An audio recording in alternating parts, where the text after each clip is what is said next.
함께 인사하겠습니다. 내일 새벽에 뵙겠습니다. 내일 새벽에 뵙겠습니다. 아멘.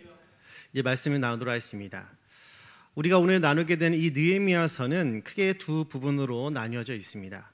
첫 부분은 1장부터 7장까지로 그 내용은 예루살렘 성벽의 재건에 대해서 이야기를 나누고 있죠.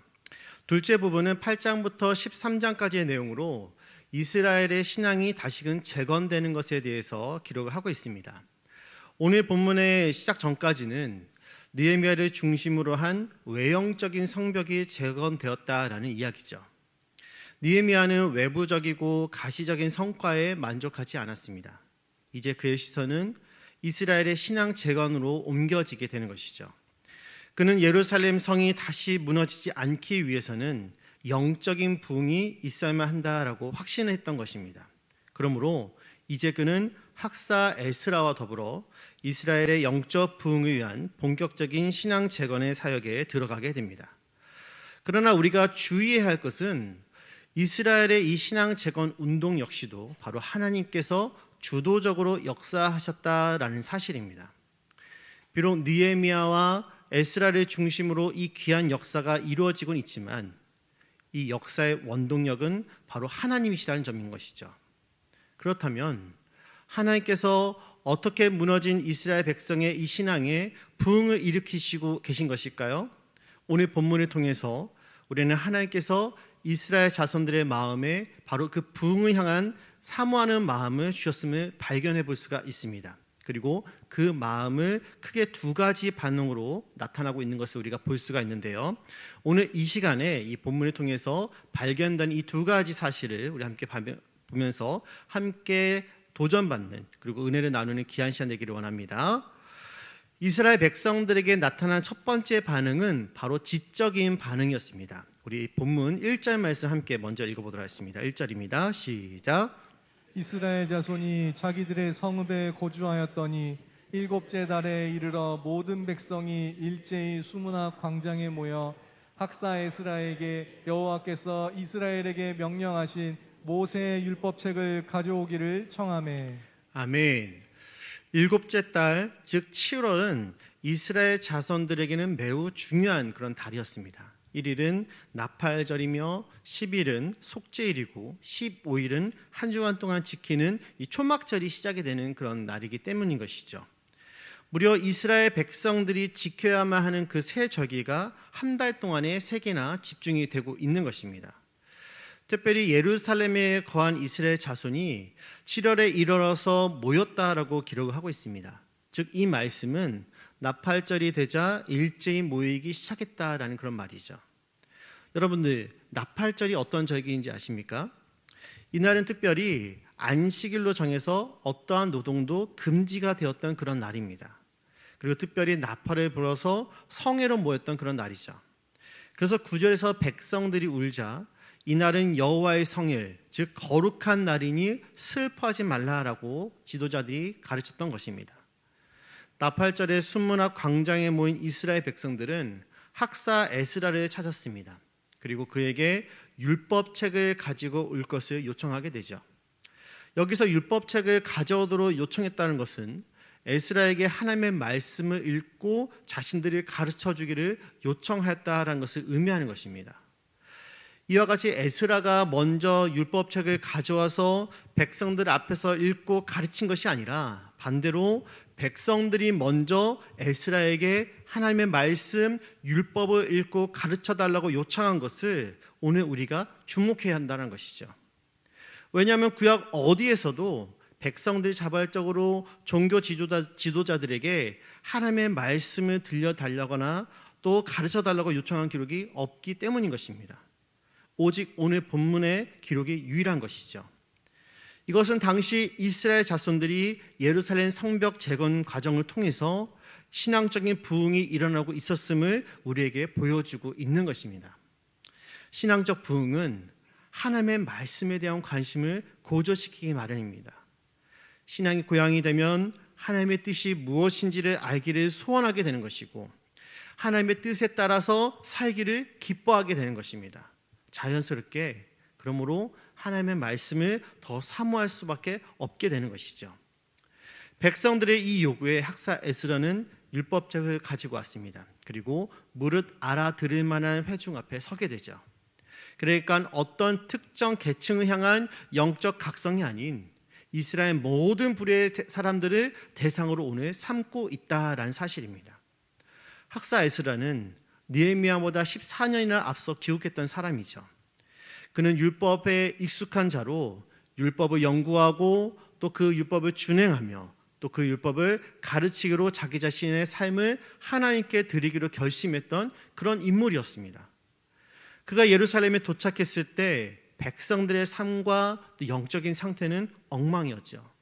특별히 그가 개혁하고자 했던 그 분야는 다른 것이 아닌 이방인과의 통혼하는 문제가 개혁되기를 간절히 원했습니다. 그래서 그는 회개 운동을 일으켰고 온 이스라엘은 하나님의 백성이라는 이 정체성을 회복하기 위해서 회개의 불이 붙기 시작했던 것이죠. 그러던 중에 오늘 느헤미야가 이 땅에 오게 된 것입니다. 그리고 백성들을 지도하여 외형적인 성벽의 재건에 성공하게 되죠. 언약 백성의 정체성을 회복한 백성들이었기 때문에 성벽 재건 공사가 가능했던 것입니다. 결과적으로 실상은 에스라가 씨를 뿌렸고 그 씨를 느헤미야가 거두게 된 것입니다. 에스라의 사역의 열매가 느헤미야 시대의 성벽 재건 사역에 헌신하는 것으로 나타나게 된 것이죠. 원래 에스라가 가지고 있었던 하나님의 비전은 백성들에게 말씀을 가르치는 그런 사역이었습니다. 그가 예루살렘에 도착한 지도 벌써 14년이나 지나게 되죠. 그런 그의 마음속에 계속해서 간절히 붙잡고 있었던 소망이 무엇이었을까요? 하나님께서 이 백성들의 마음에 말씀을 사모하는 마음을 부어주셔서 나로 이 백성들에게 하나님의 뜻이 무엇인지를 선포하게 하옵소서. 이것이 바로 에스라가 그토록 간절히 기도했던 그런 기도의 제목이 아닐까요? 그런데 오늘 본문에 이르러서 백성들이 먼저 일제히 모여들고 있는 것입니다. 그들에게 모이기를 강요하지도 않았고 그들에게 부담을 주지도 않았습니다. 본문의 일제히라는 말을 통해서 우리가 알 수 있듯이 남녀노소 할 것 없이 모든 백성들이 약속이나 한 듯이 모였다라는 이야기죠. 하나님의 은혜로 그들에게 영적인 갈급함을 진하게 느꼈다라는 그런 확실한 증거인 것입니다. 그러니 여러분, 에스라의 이 마음이 지금 어땠을까요? 그는 모여들고 있는 백성들을 보면서 말씀을 가르쳐달라고 요청하는 그 백성들의 눈에 보면서 너무나도 기뻐할 수밖에 없었던 것입니다. 여러분, 사역자로서 사역을 할 때 가장 기쁜 일이 언제인지 아십니까? 바로 성도들이 말씀을 배우고자 하는 열망이 확인이 될 때인 것입니다. 현재 진행이 되고 있는 평신도 양육훈련을 통해서 교역자들이 새가족반에서 성경의 파노라마까지 정말로 열심히 섬기고 있습니다.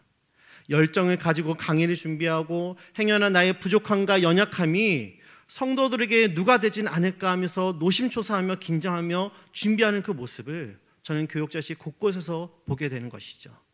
이런 모습은 설교를 준비할 때도 동일하게 나타납니다.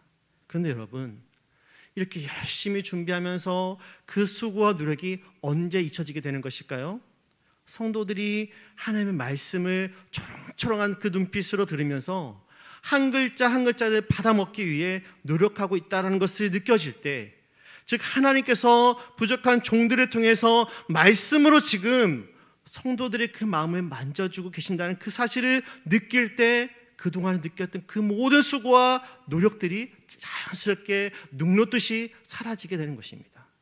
설교자에게 또 사역자에게 이보다 더 큰 보람은 없는 것이죠.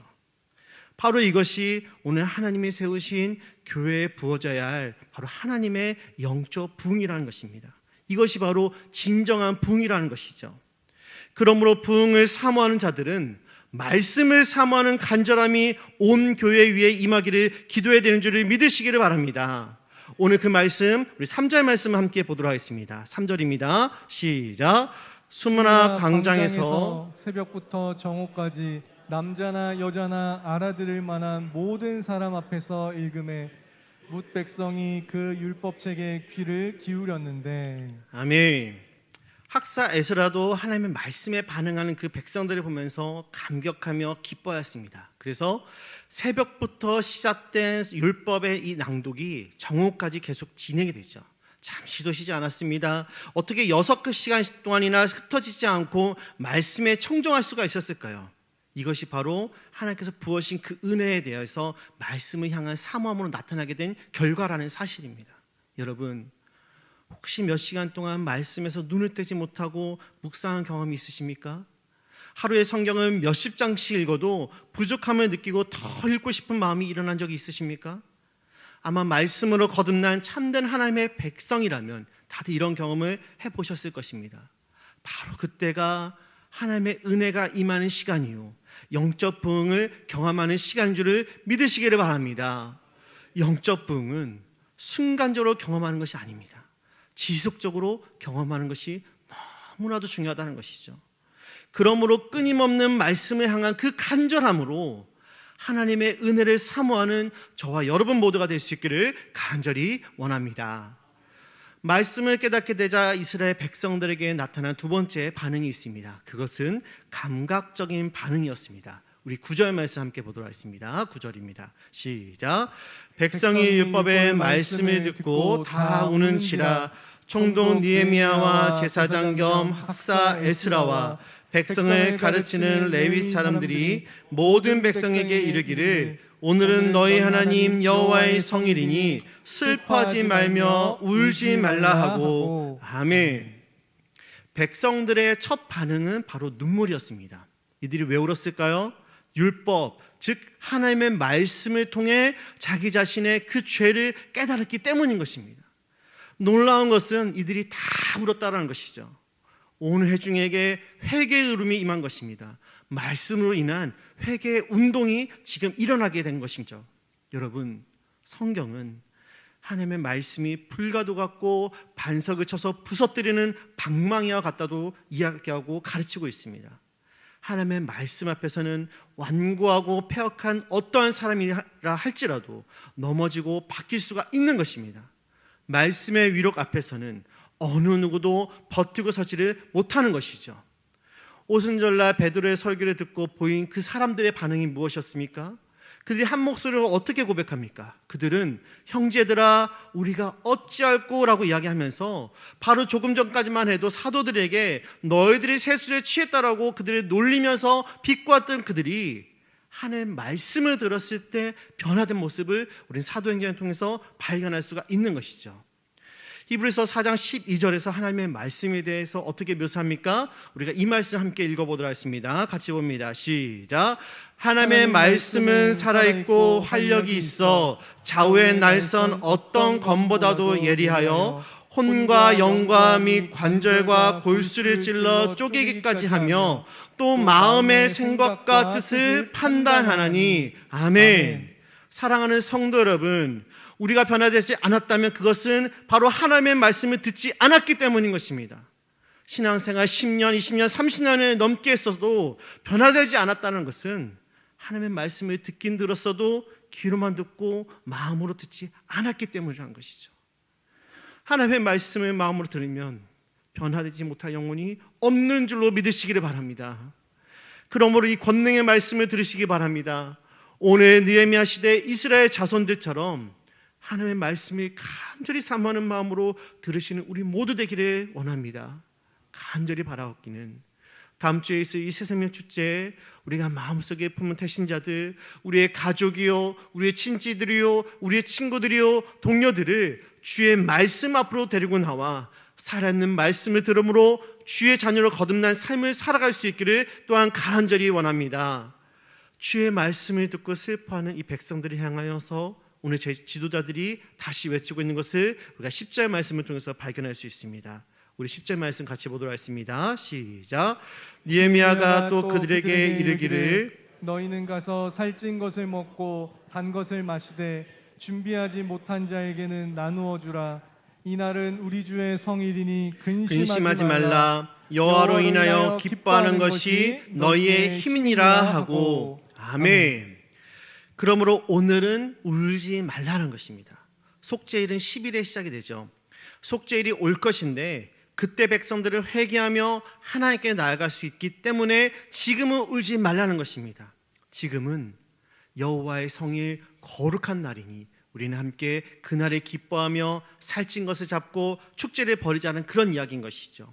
그리고 예비치 못한 자들에게는 함께 풍성히 나눔으로 예비치 못함으로 말미암아 이 축제를 누리지 못하는 것이 아니라 다 함께 하나님의 말씀으로 말미암아 그 거룩한 날에 다 함께 기쁘게 이 날을 즐기자는 것입니다. 말씀이 강하게 역사할 때 일어나는 형상은 회개이죠. 눈물 바다가 됩니다. 그러나 이 말씀이 강하게 역사하는 그 현장에는 또한 치료의 역사가 일어나고 기쁨이 회복되는 줄을 믿으시기를 바랍니다. 이때 우리에게 주어진 기쁨은 우리에게 강한 힘이 되는 것이죠. 그러므로 참된 기쁨은 말씀을 깨닫고 회개하고 치료받을 때 가능한 일인 것입니다. 지도자들의 가르침에 백성들이 기쁨을 회복하고 갑자기 축제 현장으로 변하게 되었습니다. 그 이유가 어디에 있었습니까? 본문은 백성들이 그 읽어드린 말씀을 밝히 알았기 때문이라고 말합니다. 말씀을 통해서 진정한 위로를 경험했기 때문이라는 것이죠. 죄를 깨닫고 진정 통회한 자만이 복 있는 사람이요 그런 사람들만이 하나님께 베푸신 그 기쁨의 날들을 누릴 수가 있는 것입니다. 여기 계신 성도 여러분 모두가 말씀 안에서 자기 자신의 죄를 깨닫고 통회함으로 회복되는 역사가 일어나기를 간절히 원합니다. 그리하여서 하나님께서 주시는 참된 평안이 여러분들의 삶 속에 넘쳐 흐를 수 있기를 또한 간절히 기도드립니다. 이제 말씀을 정리합니다. 오늘 말씀을 통해 우리는 거룩한 하나님의 그 영적 부흥의 시작은 하나님께서 은혜를 주셔야만 한다라는 점을 기억해야만 합니다. 뿐만 아니라 그 하나님의 은혜는 바로 말씀을 향한 사모함과 갈급함으로 시작된다는 사실을 잊어서는 안 되는 것이죠.